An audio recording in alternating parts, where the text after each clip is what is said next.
बनकर चिराग जिनको करना था घर में उजियारा,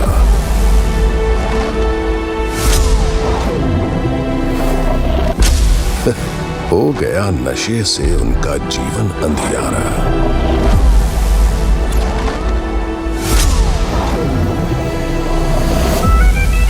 अपना शहर है आज नशे की गिरफ्त में,